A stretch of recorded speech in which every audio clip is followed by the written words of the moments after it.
اور فتح مکہ کے بعد آپ صلی اللہ علیہ وسلم کا 17 آدمیوں کو عام معافی دینے سے مستثنا فرمانا اور پھر ان میں سے 4 کو سزائے موت دینا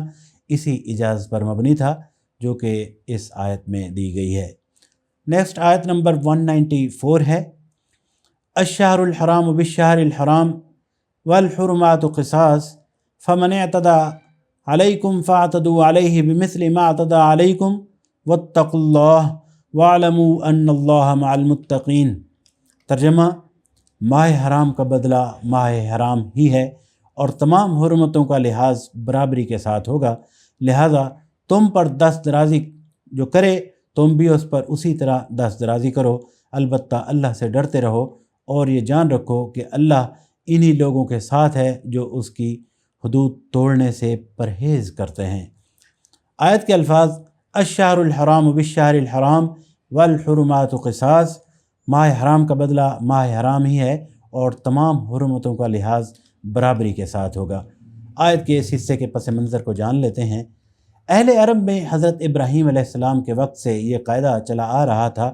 کہ ذی القعدہ، ذی الحجہ اور محرم کے 3 مہینے حج کے لیے مختص تھے اور رجب کا مہینہ عمرے کے لیے خاص کیا گیا تھا۔ ان 4 مہینوں میں جنگ اور قتل و غارت گری بالکل ممنوع تھی تاکہ زائرین کعبہ امن و امان کے ساتھ اللہ کے گھر تک جائیں اور اپنے گھروں کو واپس ہو سکیں۔ اسی بنا پر ان مہینوں کو حرام مہینے کہا جاتا ہے، یعنی حرمت والے مہینے۔ آیت کا منشا یہ ہے کہ ماہ حرام کی حرمت کا لحاظ کفار کریں تو مسلمان بھی کریں، اور اگر کفار ان مہینوں کی حرمت کو نظر انداز کر کے کسی حرام مہینے میں مسلمانوں پر دست درازی کر گزریں تو پھر مسلمان بھی ماہ حرام میں بدلہ لینے کے مجاز ہیں۔ اسی اجازت کی ضرورت خاص طور پر اس وجہ سے درپیش ہوئی کہ اہل عرب نے جنگ و جدل اور لوٹ مار کی خاطر نسی کا قاعدہ بنا رکھا تھا، جس کی روح سے وہ اگر کسی سے انتقام لینے یا غارت گری کرنے کے لیے جنگ چھیڑنا چاہتے تھے تو کسی حرام مہینے میں اس پر چھاپہ مار دیتے تھے اور پھر اس مہینے کی جگہ کسی دوسرے حلال مہینے کو حرام کر کے گویا اس حرمت کا بدلہ پورا کر دیتے تھے۔ اس بنا پر مسلمانوں کے سامنے یہ سوال پیدا ہوا کہ اگر کفار اپنے نسی کے ہیلے کو کام میں لا کر کسی حرام مہینے میں جنگی کارروائی کر بیٹھیں تو اس صورت میں کیا کیا جائے؟ اسی سوال کا جواب اس آیت میں دیا گیا ہے کہ اگر کفار ان مہینوں کی حرمت کو نظر انداز کر کے کسی حرام مہینے میں مسلمانوں پر دست درازی کر گزریں تو پھر مسلمان بھی ماہ حرام میں بدلہ لینے کے مجاز ہیں۔ نیکسٹ آیت نمبر 195، وَأَنفِقُوا فِي سَبِيلِ اللَّهِ وَلَا تُلْقُوا بِأَيْدِيكُمْ إِلَى التَّهْلُكَةِ وَأَحْسِنُوا إِنَّ اللَّهَ يُحِبُّ الْمُحْسِنِينَ۔ اللہ کی راہ میں خرچ کرو اور اپنے ہاتھوں اپنے آپ کو ہلاکت میں نہ ڈالو، احسان کا طریقہ اختیار کرو کہ اللہ محسنوں کو پسند کرتا ہے۔ آیت کے الفاظ وَأَنفِقُوا فِي سَبِيلِ اللَّهِ وَلَا تُلْقُوا بِأَيْدِيكُمْ إِلَى التَّهْلُكَةِ، اللہ کی راہ میں خرچ کرو اور اپنے ہاتھوں اپنے آپ کو ہلاکت میں نہ ڈالو۔ اللہ کی راہ میں خرچ کرنے سے مراد اللہ کے دین کو قائم کرنے کی سعی اور جدوجہد مالک قربانی کرنا ہے۔ آیت کا مطلب یہ ہے کہ اگر تم اللہ کے دین کو سربلند کرنے کے لیے اپنا مال خرچ نہ کرو گے اور اس کے مقابلے میں اپنے ذاتی مفاد کو عزیز رکھو گے تو یہ تمہارے لیے دنیا میں بھی موجب ہلاکت ہوگا اور آخرت میں بھی۔ دنیا میں تم کفار سے مغلوب اور ذلیل ہو کر رہو گے اور آخرت میں تم سے سخت باز پرس کی جائے گی۔ آیت کے الفاظ وَأَحْسِنُوا إِنَّ اللَّهَ يُحِبُّ الْمُحْسِنِينَ، احسان کا طریقہ اختیار کرو، اللہ محسنوں کو پسند کرتا ہے۔ احسان کا لفظ حسن سے نکلا ہے جس کے معنی کسی کام کو خوبی کے ساتھ کرنے کے ہیں۔ عمل کا ایک درجہ یہ بھی ہے کہ آدمی کے سپرد جو خدمت ہو اسے پورا کرے، اور دوسرا درجہ یہ ہے کہ اسے خوبی کے ساتھ پورا کرے، اپنی پوری قابلیت اور اپنے تمام وسائل اس میں صرف کر دے اور دل و جان سے اس کی تکمیل کی کوشش کرے۔ پہلا درجہ محض اطاعت کا درجہ ہے جس کے لیے صرف تقوی اور اللہ کا خوف کافی ہو جاتا ہے، اور دوسرا درجہ احسان کا درجہ ہے جس کے لیے محبت اور گہرا قلبی لگاؤ درکار ہوتا ہے۔ نیکسٹ آیت نمبر 196 ہے، وَأَتِمُّوا الْحَجَّ وَالْعُمْرَةَ لِلَّهِ فإن أحصرتم فما استيسر من الهدي ولا تحلقوا رؤوسكم حتى يبلغ الهدي محله فمن كان منكم مريضا أو به أذى من رأسه ففدية من صيام أو صدقة أو نسك فإذا أمنتم فمن تمتع بالعمرة إلى الحج فما استيسر من الهدي فمن لم يجد فصيام 3 أيام في الحج و7 إذا رجعتم تلك 10 كاملة ذلك لمن لم يكن أهله حاضر المسجد الحرام واتقوا الله واعلموا أن الله شدید العقاب۔ ترجمہ: اللہ کی خوشنودی کے لیے جب حج اور عمرے کی نیت کرو تو اسے پورا کرو، اور اگر کہیں گھر جاؤ تو جو قربانی میسر آئے اللہ کی جناب میں پیش کرو، اور اپنے سر نہ مونڈو جب تک کہ قربانی اپنی جگہ نہ پہنچ جائے، مگر جو شخص مریض ہو یا جس کے سر میں کوئی تکلیف ہو اور اس بنا پر اپنا سر منڈوا لے تو اسے چاہیے کہ فدیے کے طور پر روزے رکھے یا صدقہ دے یا قربانی کرے۔ پھر اگر تمہیں امن نصیب ہو جائے اور تم حج سے پہلے مکہ پہنچ جاؤ تو جو شخص تم میں سے حج کا زمانہ آنے تک عمرے کا فائدہ اٹھائے وہ حسب مقدور قربانی دے، اور اگر قربانی میسر نہ ہو تو 3 روزے حج کے زمانے میں اور 7 گھر پہنچ کر رکھے، اس طرح پورے 10 روزے رکھ لے۔ یہ رعایت ہے ان لوگوں کے لیے جن کے گھر بار مسجد حرام کے قریب نہ ہوں۔ اللہ کے ان احکامات کی خلاف ورزی سے بچو اور خوب جان لو اللہ سخت سزا دینے والا ہے۔ آیت کے الفاظ: فَإِنْ أُحْصِرْتُمْ فَمَا اسْتَيْسَرَ مِنَ الْهَدْيِ، اور اگر کہیں گھر جاؤ تو جو قربانی میسر آئے اللہ کی جناب میں پیش کرو، یعنی اگر راستے میں کوئی ایسا سبب پیش آ جائے جس کی وجہ سے آگے جانا ناممکن ہو اور مجبوراً رک جانا پڑے تو اونٹ، گائے، بکری میں سے جو جانور بھی میسر ہو اللہ کے لیے قربان کر دو۔ آیت کے الفاظ: وَلَا تَحْلِقُوا رُؤُوسَكُمْ حَتَّى يَبْلُغَ الْهَدْيُ مَحِلَّهُ، اور اپنے سر نہ مونڈو جب تک کہ قربانی اپنی جگہ نہ پہنچ جائے۔ اس امر میں اختلاف ہے کہ قربانی کے اپنی جگہ پہنچ جانے سے کیا مراد ہے۔ فقہ حنفیہ کے نزدیک اس سے مراد حرم مکہ ہے، یعنی اگر کوئی شخص راستے میں رک جانے پر مجبور ہو تو اپنی قربانی کا جانور یا اس کی قیمت بھیج دے تاکہ اس کی طرف سے حدود حرم میں قربانی کر دی جائے۔ اور امام مالک اور امام شافعی رحمۃ اللہ علیہم کے نزدیک جہاں آدمی گھر گیا ہو وہیں پر قربانی کر دینا مراد ہے۔ سر موڑنے سے مراد حجامت ہے، مطلب یہ ہے کہ جب تک قربانی نہ کر لو حجامت نہ کراؤ۔ آیت کے الفاظ: فمن كان منكم مريضا او به اذى من رأسه ففدية من صيام او صدقة او نسك، مگر جو شخص مریض ہو یا جس کے سر میں کوئی تکلیف ہو اور اس بنا پر اپنا سر منڈوا لے تو اسے چاہیے کہ فدیے کے طور پر روزے رکھے یا صدقہ دے یا قربانی کرے۔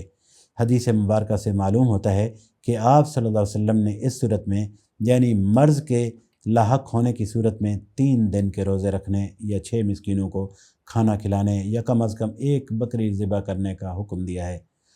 آیت کے الفاظ: فَإِذَا أَمِنْتُمْ، پھر اگر تمہیں امن نصیب ہو جائے، یعنی تم حج سے پہلے مکہ پہنچ جاؤ، یعنی وہ سبب دور ہو جائے جس کی وجہ سے مجبوراً تمہیں راستے میں رک جانا پڑا تھا۔ یہ اس وقت کی بات ہے جب آپ صلی اللہ علیہ وسلم کے زمانے میں حج کا راستہ بند ہونے اور حاجیوں کے رک جانے کی وجہ سے زیادہ تر دشمن اسلام قبیلوں کی مزاحمت ہی تھی، اس لیے اللہ تعالیٰ نے سابقہ آیت میں گھر جانے اور اس کے بالمقابل یہاں امن نصیب ہو جانے کے الفاظ استعمال کیے ہیں، لیکن جس طرح گھر جانے کے مفہوم میں دشمن کی مزاحمت کے علاوہ دوسرے تمام موانع شامل ہیں، اسی طرح امن نصیب ہو جانے کا مفہوم بھی ہر مانع و مزاحم چیز کے دور ہو جانے پر حاوی ہے۔